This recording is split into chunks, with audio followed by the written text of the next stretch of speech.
things first, Mark Schlereth's still here. Time for some stories to start your morning. The Wizards' Bradley Beal dropped 51 points in a win over the Trailblazers last night, 49 shy of 100. Good math. Nick, impressed? How impressed were you with Bradley Beal's performance? Man, John Wall not playing, Bradley Beal taking over for him right now. Thus far this year, and I love John Wall. Beal's been a better player than Wall. That's a hell of a night. 50 points in the NBA ain't nothing to sniff at, man. 51, career high for Beal. He's one of the great scorers in the NBA. Also, can this team be good enough down the stretch to make a threat in the East? That's what I'm really worried about. They can certainly compete with Boston to be the second best team. Oh, go so. Russell Westbrook had a big game in a win against the Jazz last night. 34 points, 14 assists, 13 rebounds. More importantly, 3 straight wins for OKC. Nick, are the Thunder better off when Westbrook dominates the ball? I like when Russ plays like this. The most important part of this game, this was the first time all year they were trailing going into the fourth quarter and found a way to win the game. They've had a bunch of games they were leading and they lost. First come up from behind win in the fourth. Yeah, they were very sloppy the first 3 quarters. This game was hard to watch. Russ was turning the ball over. Nick, you know I don't like those turnovers. Yeah, but them trying to find what identity they're going to have, it starts with Russ with the ball. All right? You can't get the ball to Melo. And George, that's not his game. Football now. Aaron Rodgers returned to practice this week. He played the role of Packers scout team quarterback. Now he's eligible to return to the field week 15 against the Panthers should they need him, which is funny because yes. CC, should the Packers rush Aaron Rodgers back on the field?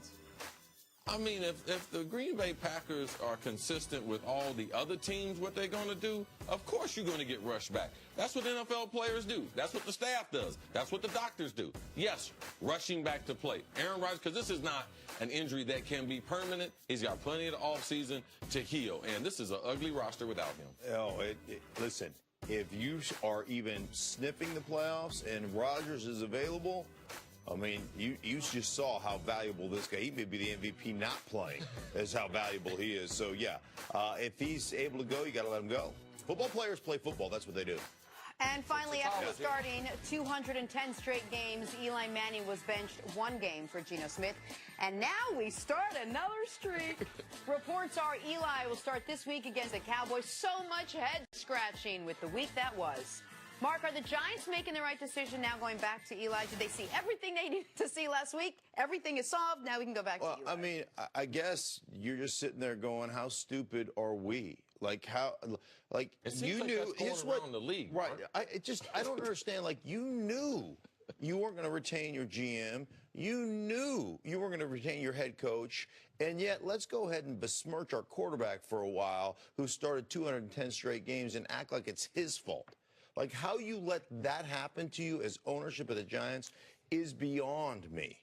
Because it makes you look like, as players will talk around the league, you'll look at the Giants and go, really, guys? Like, if I have 2 equal offers, I'm going somewhere else. Like, I don't want to be treated like that. I agree with all that about if you knew you were firing these guys. I know ownership doesn't like to meddle in who's playing decisions. This would have been a time to break your policy. Right. Like, you know McAdoo's going to get fired. McAdoo calls you up. We want to bench Eli, essentially. Yeah, here's the deal. Like, we can fire you now or in 5 weeks, but it's happening. You're not benching Eli. But since it already happened and the streak is already broken, man, if I'm a Giants fan and I believe Eli is not playing there next year anyway, I'd like to see Davis Webb. Like, he wasn't a 7th-round pick. He's a 3rd-round pick. You want to see him start the game? Sure. Get a week of practice as with the ones. See, okay, so how are we going to send Eli off? Like, they play 3 of their next 5 games, I think, at home. Like, how are we gonna say goodbye? Are we gonna ever do that? Because I need a solution before you go to this Webb. And you're the one said you wanted to see Webb this week, so I need a solution. Why is that a priority? Because that's what the Giants have done before, and this guy did account for 2 of your 4 Super Bowl trophies. Just past what they've done before. Right? And the 2 Super Bowls for lesser players. So to answer your question, and it's odd because I'm a pretty sentimental guy.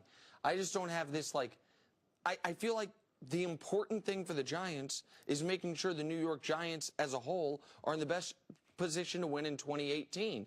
And there is an outside chance they don't have to draft a quarterback. Right. There's an outside chance Davis Webb is their guy. I'd want to see him play before I spend the first or second or third overall pick on a quarterback. See, but so Eli's 14 years of service. Right. You don't care nothing about that. This is where you get caught up in, I want to see a young guy play because I want to see what he is.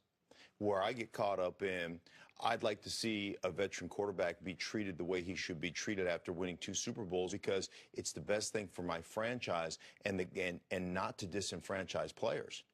Because let me tell you what, and I've said this before, nobody comes to a Giants game to watch John Mara sit around his ass off. Not one person has ever bought a ticket to see that. Not one. They come to see the players. And if you disenfranchise the guys in your locker room because you treated somebody that they ultimately respect and they ultimately love, you treated him poorly, every guy in that locker room is now going, well, what happens to me at the end of my career? What happens? Free agents look at that. I'm telling you what, this has a ripple effect that the average person has no idea how we think in a locker room. And when you create division between downstairs where the work gets done and upstairs where the coaching gets done, you've got a real issue with culture within your organization. Really quick, Nick, you're very proud of your dad, right? Mm-hmm. Your dad did a lot of things, help out a lot of people, right? Mm-hmm. What do you think the people there would do for him if he retired? You think they'd honor him? You think they'd do something for him? Absolutely, and they did. And they did. Correct. That's a normal job. In the NFL, do you know how many times Eli Manning has gone out there hurt? You know how many times he's practiced? You know how many times he said the right thing when he wanted to say that? So they do. This is just like a normal job, Nick. Eli Manning deserved the same send-off as your dad. Yeah, and I know we have to move on.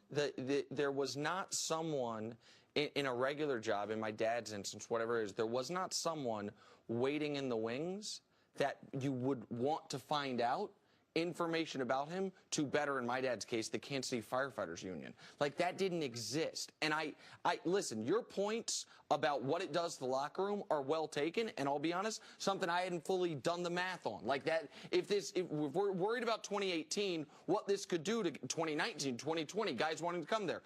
So I hadn't fully considered that. I will readily admit that. The NFL usually is not very sentimental. Usually, guys, it's a production-based business. The team is the second worst record. We're not talking about the NFL. We're talking about the Giants. Okay. The New York Football Giants and how they do business. So if I take a step back and listen to the rest of the table, I see where you guys are coming from and I see where you're coming from. And it's confusing because the Giants, who normally are very classy with the way they fire coaches only after a season, where they really don't make big sweeping changes, where they're very image conscious, all of a sudden decided it was okay to let Manning's streak break, which went against everything the Giants stand for, and then to fire their coaches in the middle of the season. No, they didn't say it was okay. They didn't say it. Eli, no. Right. Eli.